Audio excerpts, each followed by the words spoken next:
अस्सलाम वालेकुम दोस्तों, मेरा नाम है इजहार खान। आप दे रहे हैं यूट्यूब। तो आज जो आपके लिए वीडियो लेके आऊँ, इसमें आप देखेंगे दोस्तों कि स्पिनर है तो उसका जो ना अंदर वाला ड्रम है वो टूट गया है, उसको हम रिप्लेस करेंगे। इस वीडियो में आप देखेंगे किस तरीके के साथ इसको खोलते हैं और दोबारा फिट करते हैं। दूसरा, इसका टाइमर भी हम चेंज करेंगे।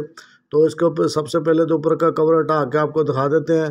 तो दोस्तों यही आप इस सारी वीडियो में देखेंगे। अगर वीडियो अच्छी लगे तो लाइक ज़रूर करें, और अगर आप इस चैनल पे नए हैं तो सब्सक्राइब ज़रूर कर लें और बेल के बटन को ऑल नोटिफिकेशन पे ऑन कर लें। तो दोस्तों आपको जो भी तरीका बेहतरीन लगता है उस तरीके के साथ आप इसको खोल सकते हैं। पहले चाहे तो पहले मोटर को खोल लें, ड्रम को खोल के बाहर निकाल लें, उसके बाद मोटर को खोलें।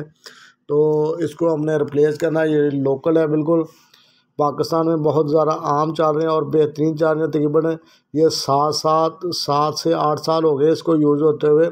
अभी हाँ, तो दोस्तों इसको हम खोलेंगे। सबसे पहले हमने कैप को इसको उतारना है जो नट बोल्ट के ऊपर लगा हुआ है ड्रम के। तो इसको हम प्लास की मदद से उतार लेंगे और दोबारा इसको लाजमी तौर पे लगाना है।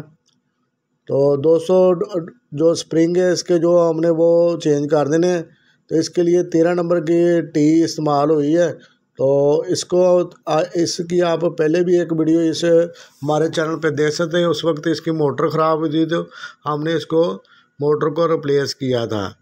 तो अभी ये अनबैलेंस होने की वजह से ड्रम सिर्फ टूटा है और बाकी बिल्कुल ठीक था, चलता था, मोटर का कोई प्रॉब्लम नहीं थी। सिर्फ हमें ये उतारने के लिए अब हमने उसको बोल्ट को खोल लिया और उसकी जगह हम एक लंबा बोल्ट लगा लेंगे ताकि हमें हैम्बर करने में आसानी हो। अगर चूड़ी वगैरह ख़राब होती है तो उसके अपने की ख़राब ना हो। तो इसको हम एक हाथ से हमने इसको ग्रिप रखनी ताकि जो ना ये जंप ऊपर को करे और मोटर पे ज़रा जो ना लोड ना बढ़े। तो इसको हमने 2-3 चोट मारेंगे तो इसका जो ना शाफ्ट से स्टक वो ख़त्म हो जाएगा। तो इसको ये दम दे सकते हैं, लैदा हो चुका है। अभी हम इसके बोल्ट को वापस खोल लेंगे और उससे हमारा ये ड्रम इजीली बाहर आ जाएगा। तो दोस्तों अगर आपने अभी तक हमारे चैनल को सब्सक्राइब नहीं किया तो सब्सक्राइब ज़रूर कर लें और बेल के बटन को ऑल नोटिफिकेशन पे ऑन कर लें। तो दोस्तों ये देख सकते हैं ड्रम काफ़ी ज़्यादा टूट गया था और इसका जगह पे हमने नया ड्रम ले आए। ये नट बोल्ट भी ज़्यादा जो है ना पुराने नहीं लगने, खुलने नहीं है। और इसके जो 3 स्प्रिंग है वो भी हमने रिप्लेस कर देने हैं। तो ये गत्ते की पैकिंग वगैरह दोबारा से लाजमी तौर पे लगानी है और इसके पैनल को, टेमर बॉक्स को हम उतार लेंगे, उससे हमें आसानी हो जाएगी। अगर उसकी मोटर भी उतारनी है क्योंकि मोटर इस ड्रम के साथ फिट है स्प्रिंगों के ऊपर, तो हम उसको ये आप साइड पे देख सकते हैं प्लेट लगी हुई फिटिंग वाली जिससे ये ड्रम होल्ड है बॉडी के साथ। तो इसको हम खोल लेंगे दोनों तरफ से। तो इसमें आपको 10-11 की चाबी लगेगी आपकी। तो ये ड्रम हमारा हो चुका लैदा। अभी हम इसके पाइप को, ड्रेन पाइप को भी लैदा कर लेंगे और मोटर इजीली आ जाएगी बाहर। तो इसको ड्रम को, मोटरों को ताले, ये स्प्रिंग आप देख सकते हैं नए आ गए हैं। पुराने वाले जो ना वो खुलने नहीं थे, उसके जो ना नट जो ना वो बिल्कुल ख़राब थे। अगर खुल जाते तो आप यूज़ कर लें, नहीं तो आप नए ही इस्तेमाल करें वो बेहतर है। तो रबड़ इसमें नहीं थी, रबड़ हम उन्हीं की उतार के लगा लेंगे। तो इसको आपने लगाते वक्त एहतियात के साथ लगाना है क्योंकि ये प्लास्टिक में स्प्रिंग होल्ड किए हुए हैं।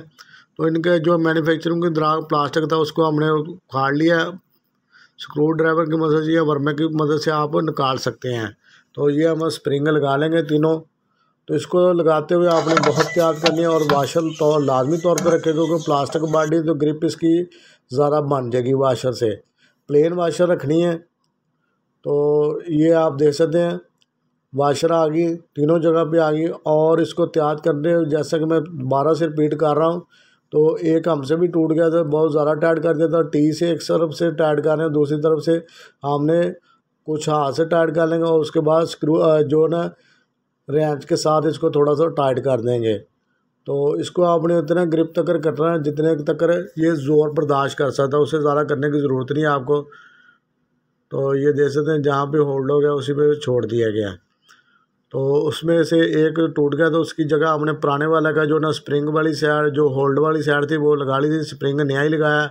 तो इसमें भी देख सकते हैं 2 प्लेटों में, उसमें भी जो ना वाशर नहीं थी, इन पे भी हमने वाशर आ दी। इससे ये कि इसकी ग्रिप बढ़ जाएगी।